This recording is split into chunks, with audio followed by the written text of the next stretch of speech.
Assalamualaikum warahmatullahi wabarakatuh. Anak-anak hebat, hari ini Ibu Rike akan menjelaskan materi tema 4 sehat itu penting, subtema 2 gangguan kesehatan pada organ peredaran darah, yaitu pembelajaran 2.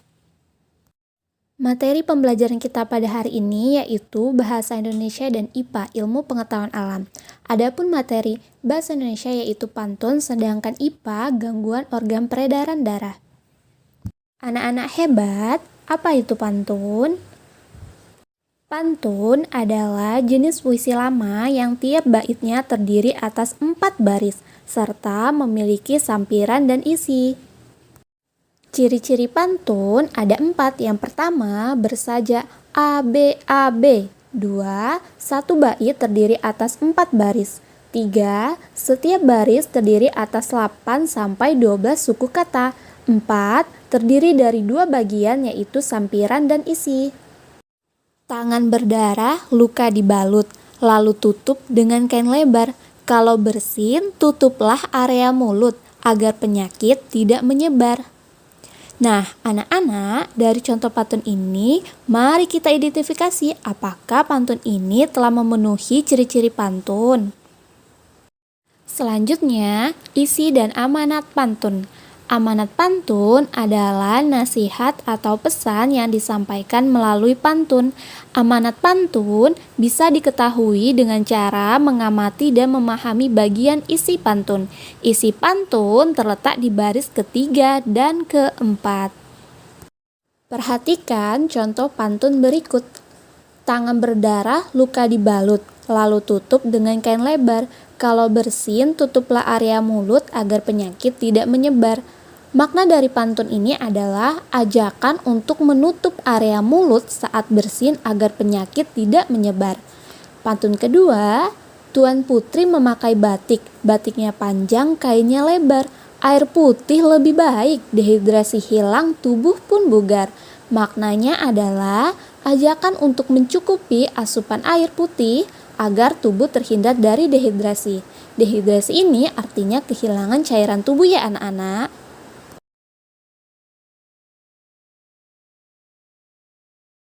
Langkah-langkah membuat pantun. Pertama-tama yaitu menentukan tema. Anak-anak, tentukan dulu temanya. Apakah tema pantunnya tentang pantun nasihat, pantun jenaka, pantun teka-teki, dan pantun kiasan.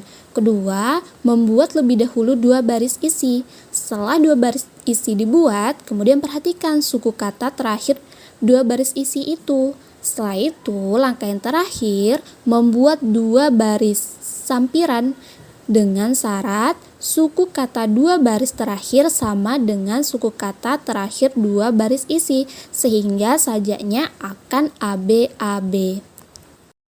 Contoh pantun, di sini Ibu pertama-tama buat dulu isinya. Di sini Ibu temanya tentang tema kesehatan. Jadi isinya, kesehatan badanku jaga selalu, peredaran darahku bagus bekerja. Nah, perhatikan isi yang baris pertama akhirnya U, kemudian isi barisan keempat itu akhirannya A. Berarti Ibu harus membuat sampiran yang kata akhirnya yaitu ada U dan ada A-nya. Selanjutnya baru menentukan sampirannya. Jadi sampirannya di sini Ibu buat beragam bunga di kebunku. Salah satunya bunga Kamboja. Karena sehat badanku jaga selalu, peredaran darahku bagus bekerja. Jadi dapat dilihat bahwa sajaknya sudah benar ya. Sajaknya sudah ABAB. Di sini ada UA. Jadi kita telah membuat pantun. Pantunnya tadi temanya tentang kesehatan, yaitu menjaga peredaran darah. Nah, selanjutnya Ibu akan menjelaskan tentang sistem peredaran darah, terutama yaitu kita fokusnya tentang gangguan sistem peredaran darah. Sistem peredaran darah manusia tersusun atas 3, yaitu ada jantung, pembuluh darah, dan darah. Jika salah satu organ mengalami gangguan, peredaran darah akan mengalami gangguan dan tidak dapat bekerja dengan baik. Apa saja jenis gangguan pada organ peredaran darah manusia? Anak-anak, anak, penyebab gangguan organ peredaran darah yaitu terbagi menjadi dua. Yang pertama yaitu faktor keturunan. Faktor keturunan adalah faktor yang diturunkan dari kedua orang tua melalui gen genetiknya. Yang kedua yaitu faktor non-keturunan. Nah, selanjutnya Ibu akan menjelaskan gangguan peredaran darah berdasarkan faktor keturunannya. Pertama yaitu penyakit hemofilia. Hemofilia adalah penyakit keturunan yang menyebabkan tubuh kekurangan protein untuk memproses pembekuan darah. Ketika terluka, penderita hemofilia darahnya akan sulit membeku. Hemofilia dapat ditangani dengan pemberian obat untuk mencegah maupun mengobati saat terjadinya pendarahan. Kedua yaitu penyakit trombofilia. Trombofilia atau disebut dengan penyakit darah kental adalah kondisi di mana proses alami pembukaan darah dalam tubuh menjadi meningkat. Trombofilia dapat ditangani dengan pemberian obat antikoagulan yaitu pengencer darah untuk mencegah terbentuknya bekuan darah yang menyumbat pembuluh darah. Ketiga yaitu penyakit talasemia. Talasemia adalah kelainan pada darah sehingga bentuk sel darah merah tidak normal dan tidak beraturan. Pada penderita talasemia, sel darah merah tidak berfungsi dengan baik dan mudah rusak, sehingga oksigen yang dialirkan ke seluruh tubuh tidak cukup. Yang keempat yaitu jantung koroner. Jantung koroner adalah gangguan jantung karena adanya penyempitan pembuluh darah yang mengarah ke jantung. Penyebabnya adalah tersumbatnya pembuluh darah oleh berbagai macam zat seperti lemak dan kapur. Gejala jantung koroner adalah seperti sesak napas, nyeri pada dada sebelah kiri, dan cepat lelah. Kelima yaitu penyakit leukemia. Leukemia adalah suatu kelainan darah karena jumlah sel darah putih memperbanyak diri tanpa terkendali, yang mengakibatkan sel darah putih ini memakan sel darah merah. Penyebab leukemia ini diakibatkan karena gaya hidup yang tidak sehat. Gejala leukemia diantaranya seperti demam, menggigil, berat badan turun drastis, sering mimisan, dan merasa lelah berkepanjangan. Anak hebat, selanjutnya kita akan membahas gangguan peredaran darah karena faktor non-keturunan. Pertama yaitu penyakit anemia. Anemia merupakan suatu keadaan seseorang kekurangan hemoglobin di dalam tubuhnya. Hemoglobin berfungsi mengikat oksigen di dalam darah. Hemoglobin ini adalah sel darah merah.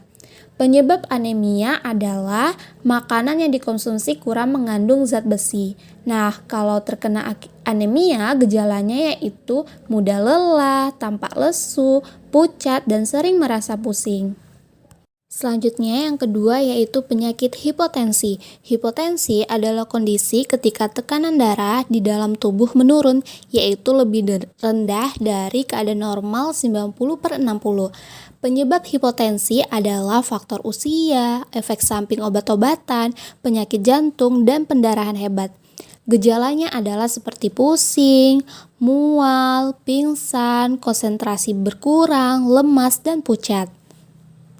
Selanjutnya yang ketiga yaitu kebalikan dari hipotensi yaitu hipertensi. Hipertensi adalah penyakit naiknya tekanan darah di atas normal. Tekanan darah normal adalah 120/80. Penyebab hipertensi adalah usia lanjut, gaya hidup tidak sehat, jarang berolahraga, dan stres. Gejalanya adalah sakit kepala, lemas, jantung berdebar-debar, nyeri di dada, dan masalah pada penglihatan. Penyakit selanjutnya yang keempat yaitu varises. Varises adalah pelebaran pembuluh balik atau vena. Varises sering terjadi di tubuh bagian bawah seperti betis. Penyebab varises adalah posisi berdiri atau duduk terlalu lama, usia, faktor keturunan, dan obesitas. Gejala varises adalah pegal-pegal, rasa panas atau perih pada tungkai, dan kram otot kaki terutama pada malam hari. Terakhir, yang kelima yaitu penyakit sklerosis. Sklerosis ini yaitu pengerasan pembuluh nadi arteri disebabkan oleh terbentuknya kerak keras di bagian dalam dinding pembuluh nadi. Itulah tadi penjelasan Ibu tentang pantun dan gangguan pada sistem peredaran darah manusia. Terima kasih kepada semua anak-anak hebat yang sudah mendengarkan penjelasan Ibu dari awal sampai akhir materi ini.